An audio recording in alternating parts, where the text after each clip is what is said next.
biggest comic movies this year. Mm-hmm. First question, did you own a G.I. Joe as a child? Multiple. You passed. Multiple, which is why, man, I jumped at the chance at starring in this once I understood what the tone was.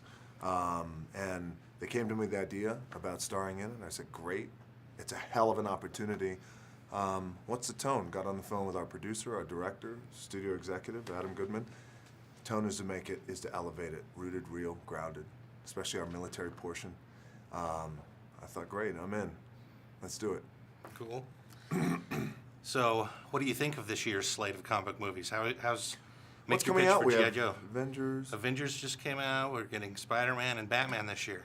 Oh yeah, I'm excited about all that. I'm excited about Avengers, excited about Batman, Spider-Man 2, this version of Spider-Man, yep, I can't wait. Not a comic book movie, I'm excited to see Will Smith back, and Men in Black too. Can't wait for that. Now my readers want to know, is this just getting into comic movies now just part of your master plan to start a Shazam movie and become Black Adam? Man, I have been pushing for Black Adam for years now. I love the idea of playing Black Adam. The fans want that so bad. So do I, because I'm a fan, always a fan of that. And it's interesting, this is what happens in Hollywood. Ideas come along and they pick up steam and then they lose steam. And I know that the studio is well aware that the fans are passionate about this, as I am too. When they're ready to make it, and when they're able to find a Shazam, they have their Black Adam. We'll start a petition. I'm ready. All right. So tell us a little about your character, Roadblock. Yeah, Roadblock is, as the mythology goes, he's the glue that keeps the G.I. Joes together.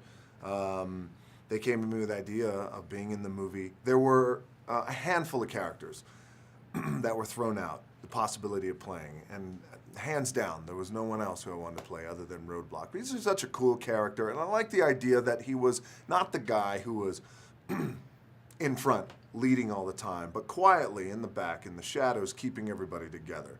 A beast of a man, loves poetry, loves to cook, and out of turmoil emerges a great leader.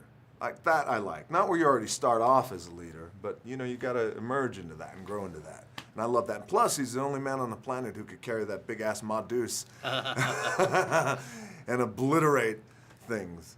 Now, Bruce Willis is in this movie as the original G.I. Joe. Adrian Palicki's told me that you were a bit intimidated by him. I was. How can you not What be? is that like being with It was awesome, diehard guy? Oh man, it was awesome. Look, I've been a fan of Bruce Willis for years, since I was a kid, since I was a teenager. Him in Moonlighting, he was great in Moonlighting. And then of course when he came along with John McClane, I mean that is one of the all-time great to me action heroes in movies. Action icon, and you're following in his footsteps. Action icon, yeah. And by the way, when I first broke into the business, Bruce was so supportive. This was 10, 12 years ago. He was so supportive of me then. And he was a huge movie star then, and he didn't have to be supportive, and I never forgot that.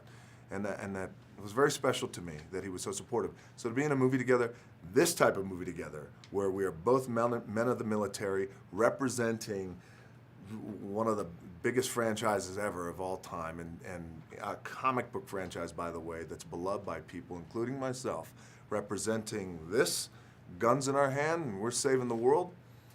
I want no one else but Bruce Willis by my side.